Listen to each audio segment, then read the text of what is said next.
وَأَتِمُّوا الْحَجَّ وَالْعُمْرَةَ لِلَّهِ.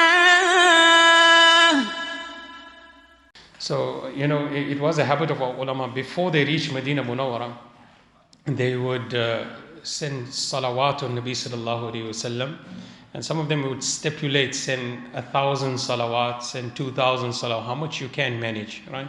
So to read, one is as-salatu wassalamu alayka ya Rasulullah, as-salatu wassalamu alayka ya Rasulullah, right? To finish maybe 100 of that, you can do it in at least 5 to 10 minutes, right? So if you're preparing that, so the idea was that Mu'in Patel Sahib rahmatullahi say that you prepared to deliver it to Nabi sallallahu alayhi wasallam, right? So you're preparing beforehand. So when you are last leg of your journey, you're about to reach Madinah Munawwara, this is how you would begin. You would begin with preparation of salawat, durood on Nabi sallallahu alayhi wasallam. The idea of going to Madinah Munawwara is to meet with Nabi sallallahu alayhi wasallam. Nabi sallallahu alayhi wasallam said that person who makes my ziyarat, he comes and visits me, it's as though he has visited me whilst I was alive. So you can understand, that for you is something else, right? It's as though you're visiting Nabi sallallahu alaihi wasallam whilst he's alive. Now he's the pinnacle of everything. We based our deen, our sharia, everything on what Nabi sallallahu alaihi wasallam said, did, or whatever he approved of.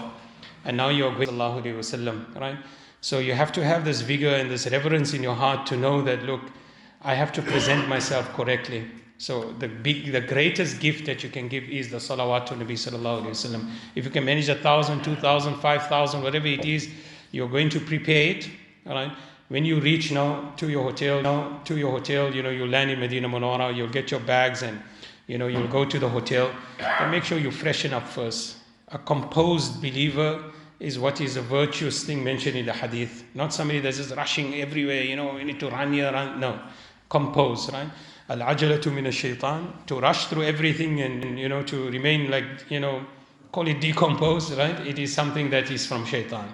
وَالتَّأَنِّي مِنَ الرَّحْمَنِ, but to do everything in a dignified manner, in a mannerism that it is something that is very composed, in a very calm way. This is from Allah subhanahu wa ta'ala.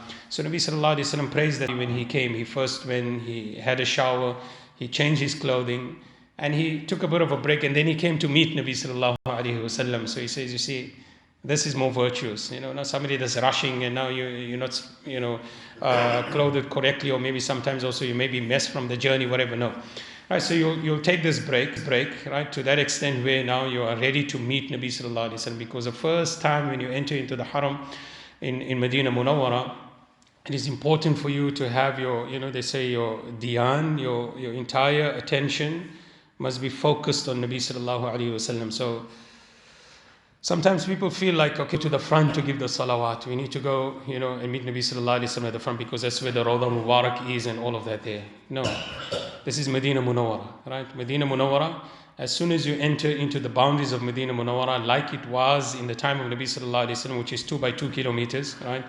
So basically where the gates of Madinah Munawwara is now currently, right? That was the old Medina. You've literally entered into the old city of Madinah Munawwara, which was first Yathrib, then became Madinah Munawwara. There's a long history behind it, which we can't go through. But in any case, you must know that you are now, like we say, within the darbar of Nabi sallallahu alaihi wasallam. This is now you're coming to meet the king, So therefore, your attention must be completely on why you came there. You're coming to meet Nabi sallallahu alaihi wasallam. You're coming to give salawat on Nabi sallallahu alaihi wasallam. So therefore, the gift that you have prepared now, when you go, you will enter into the masjid with your right foot. You will, recite the masnoon du'as when you're entering into a masjid, like how you normally recite it. Allahumma aftahli abwaba rahmatik. And then you will send salawat to Nabi sallallahu alayhi wasallam, and you will walk towards the Rawda Mubarak as far as you can. You offer your 2 rakats, tahiyatul masjid, and then you send your gift to Nabi sallallahu alayhi wasallam. Wherever you are or how far you can get, you send. For example, yes, right. So Nabi sallallahu alayhi wasallam's Rawda Mubarak is at the forefront, so you are sending it in that direction towards him. Right? The hadith of Nabi sallallahu alayhi wasallam said that, remember, when you come to me and you send salawat on me, what are you actually doing? Right? You're saying as-salatu was-salam. Right? What does it mean? You are greeting Nabi sallallahu alayhi wasallam, sending salutations to Nabi sallallahu alayhi wasallam. The salam is a peace, right? A peaceful greeting to Nabi sallallahu alayhi wasallam said, when you come to me and you're sending the salawat on me, Allah subhanahu wa ta'ala allows for me to be alive in my qabr to respond to you.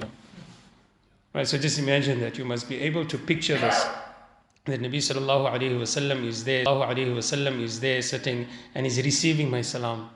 And you can even imagine that he is responding to you. There's no far-fetched thing, right? Many Buzurganidin of the past, one is Muhammad Badri Alam rahmatullahi alayhi.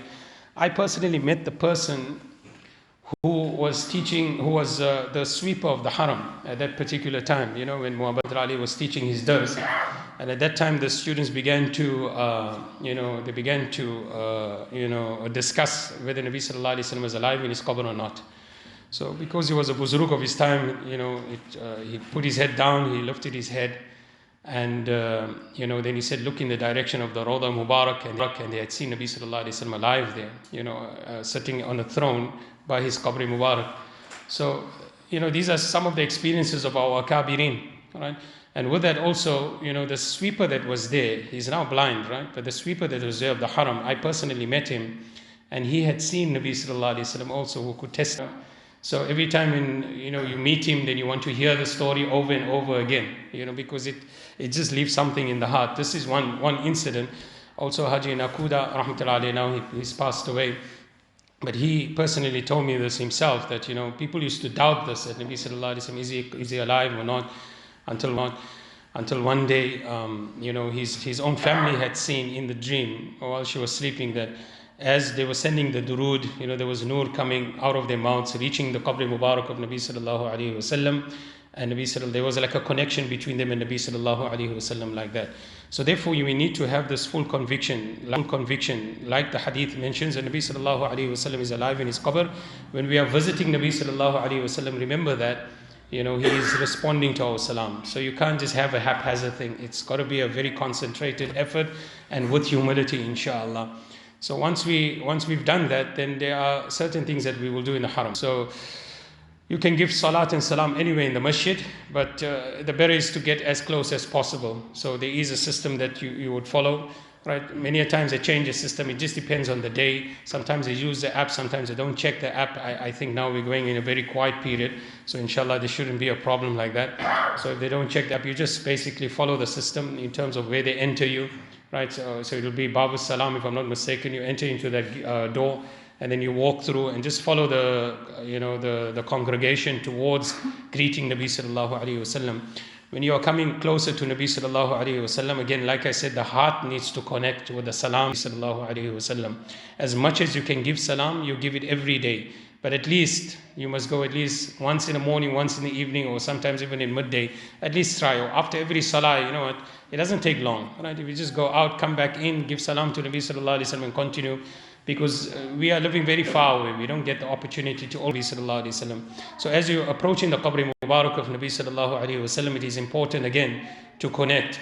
This is no physical connection. It is it's completely an emotional, and it is with the heart. So many Buzurganidin, they relate their incidents in terms of what they felt when they gave salams to Nabi Sallallahu Alaihi Wasallam, what they saw in dreams thereafter, after greeting Nabi Pak Sallallahu Alaihi Wasallam. Because of their hearts being so clean in terms of their love for Nabi Sallallahu Alaihi Wasallam, that attachment to the Sunnah of Nabi Sallallahu Alaihi Wasallam. So even if, for example, we may be weak, maybe certain things we are not doing correctly, that's the time we start making the intention. I want to follow this way. Allah, you make it easy for me. Allah, you soften my heart. Allah, this is the pinnacle of your creation, ashraful makhluqat. You make those intentions in your heart that Allah subhanahu wa ta'ala, look, you have brought me here. I'm giving salat and salam to one of the greatest human beings you have ever created. Allow me to become a better Muslim. Allow me to become a better Muslim. Allow me to become a better person. You make all those intentions and you send salat and salam to Nabi sallallahu alaihi wasallam. It doesn't take a lot. I'll tell you why a bit later.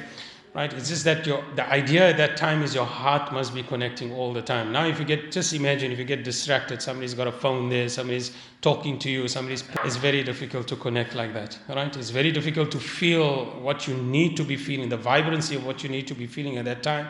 That is why at that time nobody is your friend. It's just, even if somebody's pushing you, they're trying to talk to you, it's fine. You fight later, it's fine. But for now, this is what I came for, this is my purpose, and make sure that you're connected. لبيك اللهم لبيك لبيك لا شريك لك لبيك إن الحمد والنعمة لك والملك لا شريك لك